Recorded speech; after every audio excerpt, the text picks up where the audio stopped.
The climate of Los Angeles has totally changed. Now it's rainy, green, and it's like the Pacific Northwest. The last 2 months, it's actually kind of delightful for me. And there's been obviously there's parts of the infrastructure that are not ready for this much rain, but it's a little chilly this morning.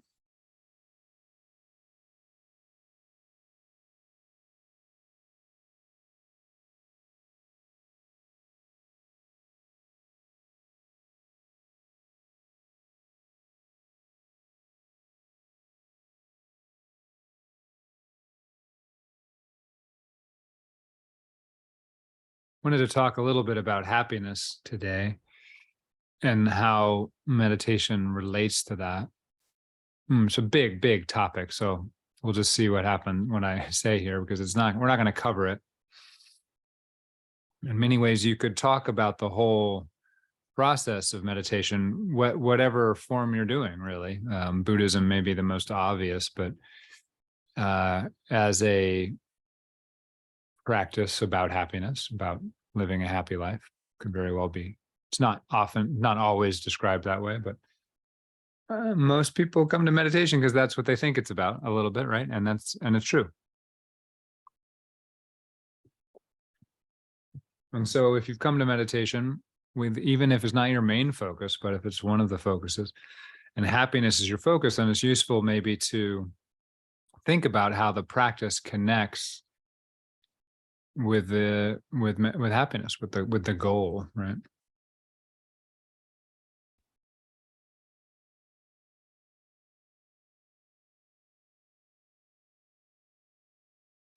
One of the biggest obstacles to happiness in life is not understanding what happiness is. And I'm not going to give you a definitive answer, but it can be really useful to notice some things that are not happiness. Right? We could be super simple about this, right? Like we know, for instance, that money is not happiness, right? It's not the same thing. Not saying it couldn't be useful. We could have a debate about that, right? But it's not the same thing. There's lots of very miserable people with lots of money. So like very simple things like that, but some of us don't know that or don't know it in our bones, right? We actually think that the money is the happiness. And so that's an example of how if you get it wrong, then you could spend 20, 30, 40 years focusing on something that isn't actually the thing you're aiming for.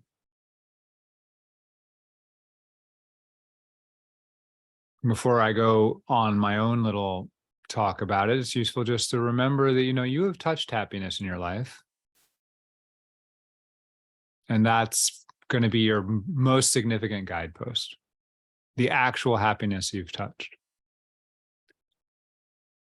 And the mind will want to tell a whole bunch of stories about it, and those can be useful. But first, the contact, the actual experience of happiness is important, right? That's an important thing to be able to, at the very least, remember, right? It can be sad too if you're feeling depressed now or you're anxious now and you're like, I don't feel that way anymore, right? I'm not saying it's always a happy feeling to remember happiness, but it's a very useful thing to remember. Okay, I've contacted this in my life.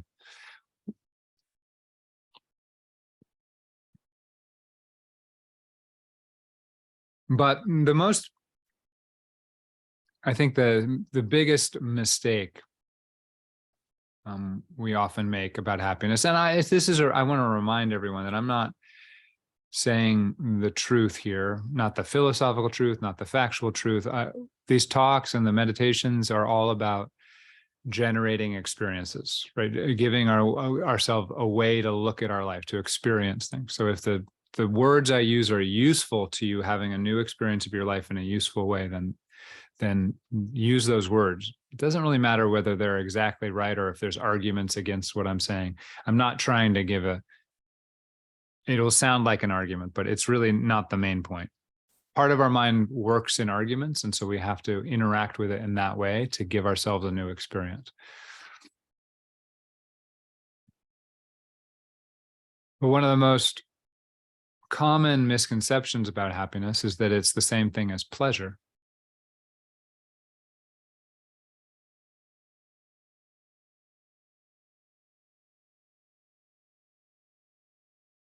And so just to sort of work our way into that, let's use the word a happy life. Let's use that phrase. What would a happy life look like? What would my life look like if it was a happy life?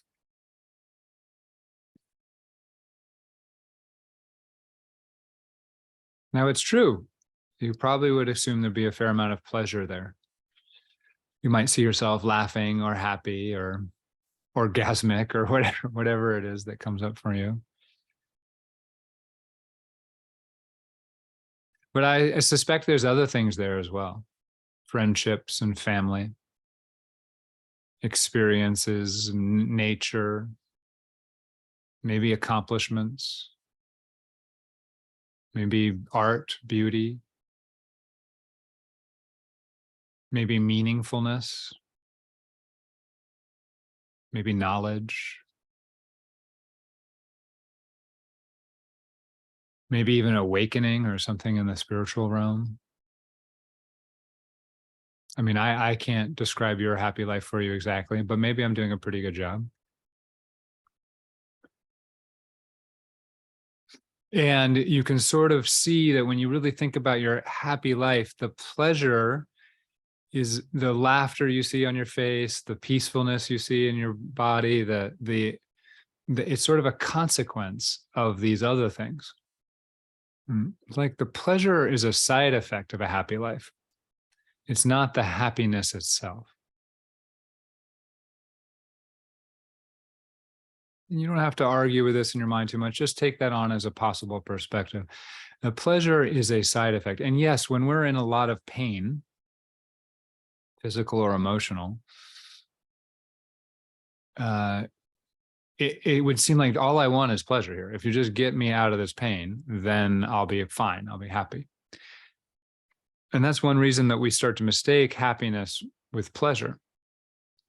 But really, extreme pain or suffering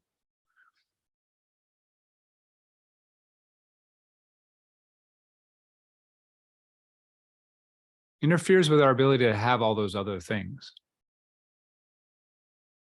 It's very hard to have a really connected relationship with another person if we're in extreme pain or suffering.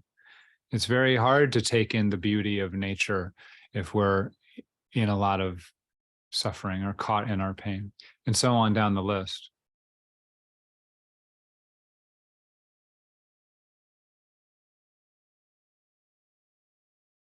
You know, one of the famous from the philosophy literature, one of the famous things is imagining, this is just a joke. So please, the word, the machine was called the orgasmatron. I think it's from a movie. I know it's from a movie. Imagine a machine that just gives you the most intense pleasure all the time, right? You could think of it as a drug too. It's just like a drug that gives you the most intense pleasure. And you go in the machine and it just gives you the most intense pleasure, and you can stay in there as long as you want. Right? Some of us, this is obvious that that's not the way we want to live the rest of our lives. Right? Some of us are like, I mean, I definitely will do it every now and then. Great.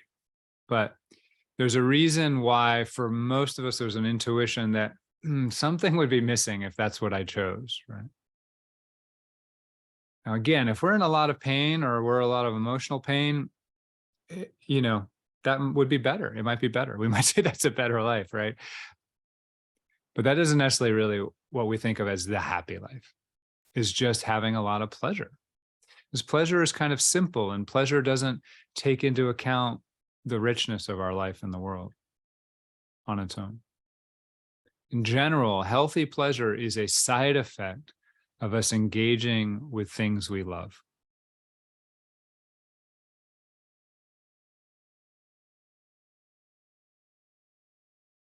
And actually, love is a solution to all the suffering and pain. If you really are feeling love, even in your most difficult pain, you're free of the pain in some way.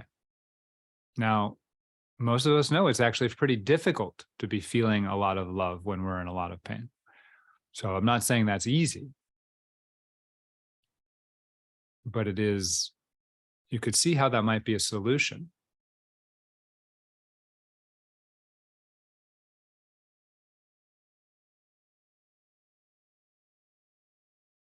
I've talked about pleasure a lot in here before, and maybe I'll do it again at some point because it's a complex topic. And so I don't, that's just a simple taste of what one needs to think about when one starts thinking about pleasure. But this can be useful to remember that, when we were sitting in meditation today, for those who are just listening to this, like on YouTube, we're just doing meditation. And sometimes you can just notice, just if you start in the first few minutes and you bring yourself into the present moment, there's a reaction in your body. There's a kind of relaxation that happens in the body. There's a kind of settling in that happens when you start to get more connected with the present moment. And it's a fairly universal thing that people will notice. And that's how pleasure should work in general. It's a sign, it's a marker of you connecting with something in your life. Now, we have ways now, because of the way civilization works and science works, to hijack our pleasure mechanism, right? You can just think again of drugs, but also television. Everything is trying to manipulate our pleasure mechanism. But originally, our pleasure mechanism is a sign of us moving in the right direction. And that's a way to think about our relationship between happiness and pleasure. Pleasure will be a side effect of a happy life, but it is not the essence of a happy life.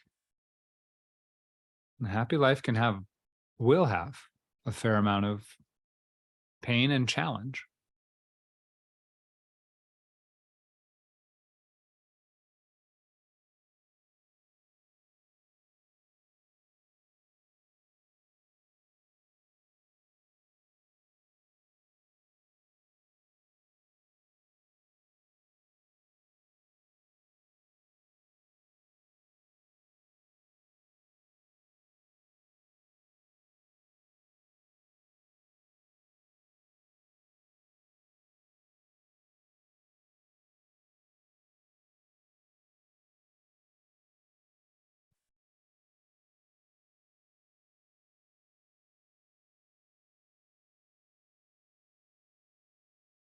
So how does meditation relate to this? Well, there's a million different ways. One that comes to mind right away, and probably because I've had a fair amount of like physical illness in the last couple of years, but this also happens with psychological, challenge. Pain absorbs our attention. Right? It just draws us in. It sucks us into the vortex of it. And that's, again, emotional pain or physical pain. What are we practicing in meditation? The very first simplest thing we're practicing is starting to use our attention differently, to control our attention, to free our attention from the automatic patterns of the pain-pleasure principle, really. We decide to put our attention on our breath, no matter what else is going on in our life. We give ourselves 30 minutes to, I'm talking about the simplest meditation practice. Lots of other meditation practices we've talked about, but this very simple meditation, just mindfulness itself, is a practice to free yourself from the vortex of habitual attention. And the most powerful vortex of habitual attention is suffering and pain.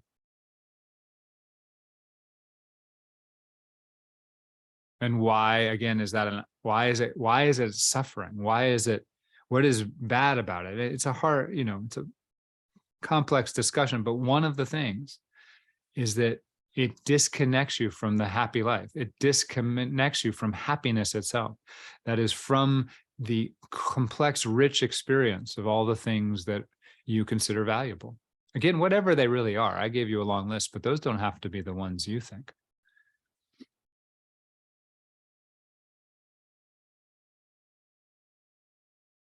And yes, if it's a physical pain, getting out of the physical pain will really, really help. But sometimes we don't have that choice.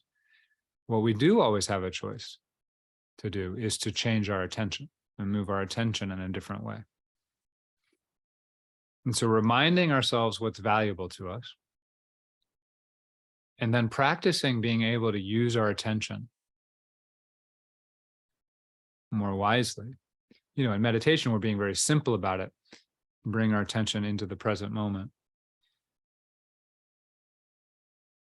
But it's funny, after years of really reducing the suffering in my life for years and years with this practice, and it getting lower and lower, then getting very, very ill, the suffering sort of increased, and intensified again. I was like, oh boy, this is not the direction I thought things were always going to go. But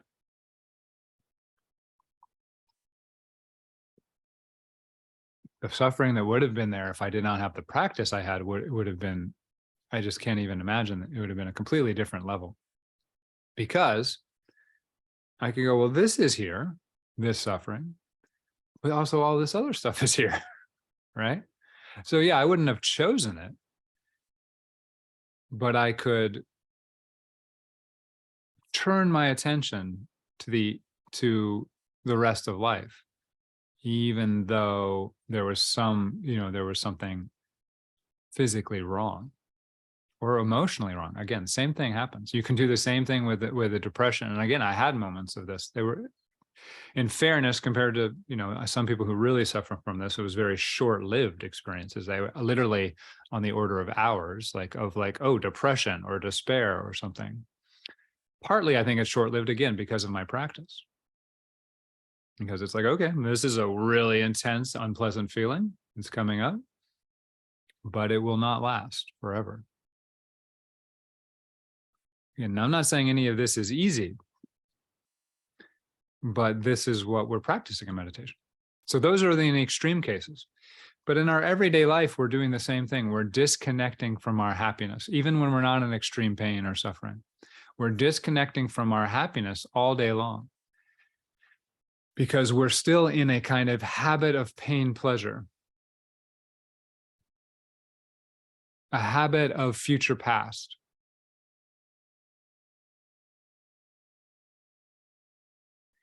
So let's touch in with another aspect of happiness real quick.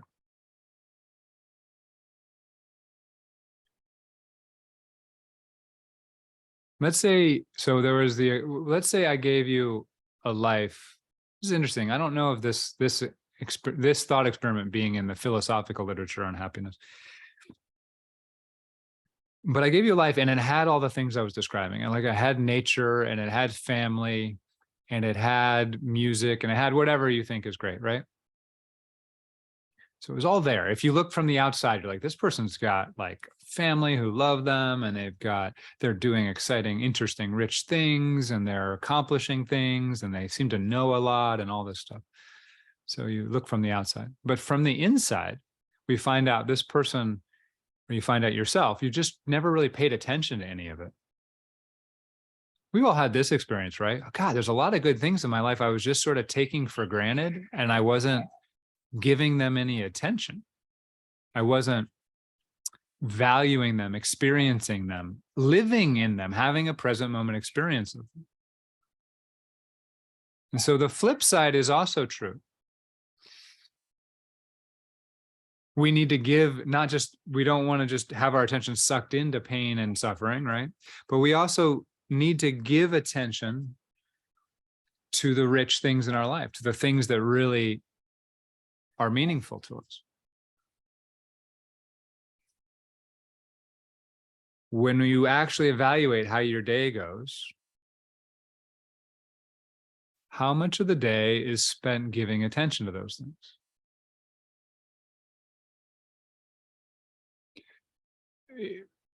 How much of the day are you awake is really the question here. And this is what we're practicing in meditation.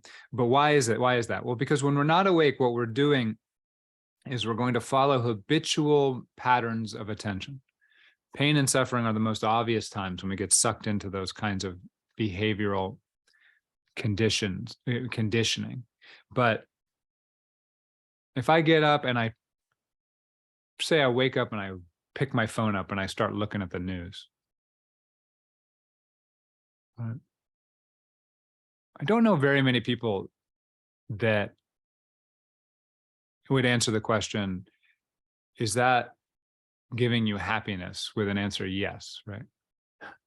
Is that really valuable to, with an answer yes? Is that a way of attending to what's most important to you?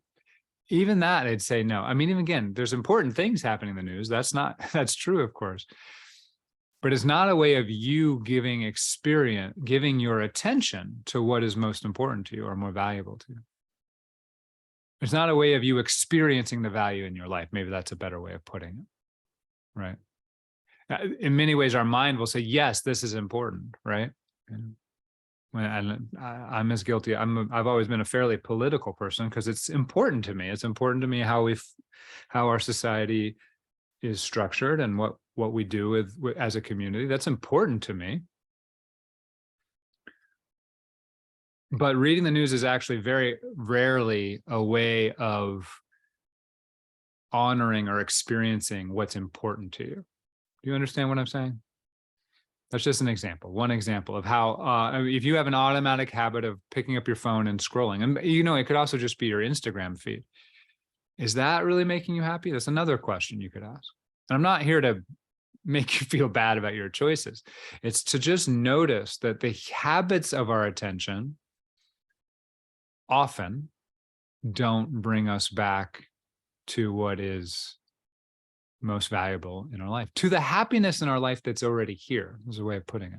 You see, if we stop thinking of happiness as just a experience of pleasure, then happiness is more of a relationship to the facts of our life. Meditation allows us to attend to that relationship in a healthy way. Let me look at some of these messages people have been putting in here.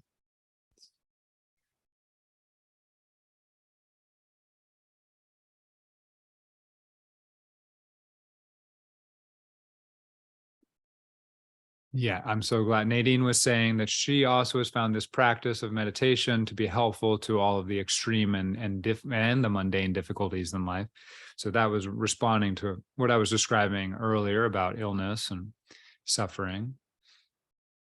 And then Matt you should definitely read this. There's a thing from David White. David White is a beautiful spiritual poet worth listening to.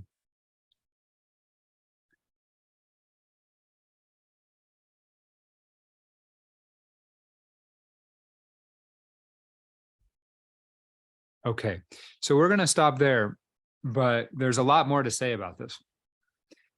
When we talk about meditation, we often bring it back to the very simple things of, hey, come back to the present, use your attention in the present. And we can talk about the basic mechanism of how that gets you out of suffering. There really is a basic mechanism of that. But we can also think about it in the broader context of our life.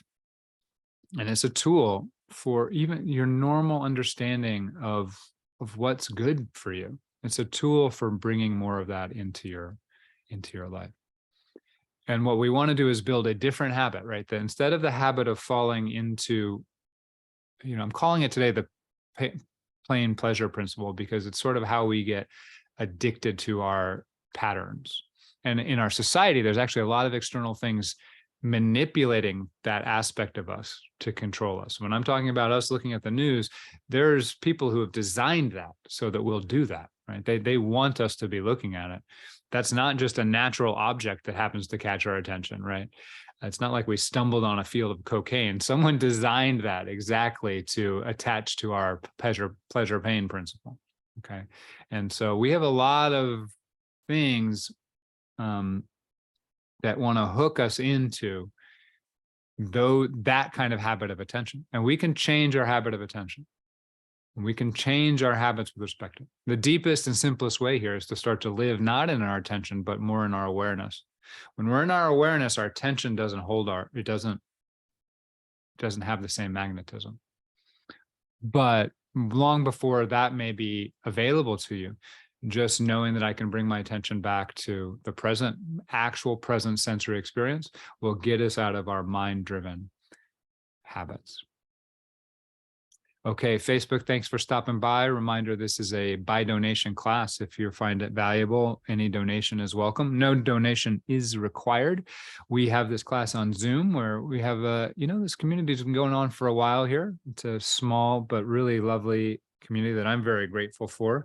And you're welcome to join us. We have a little discussion afterwards, usually, where you can bring reports or questions from your meditation practice and life.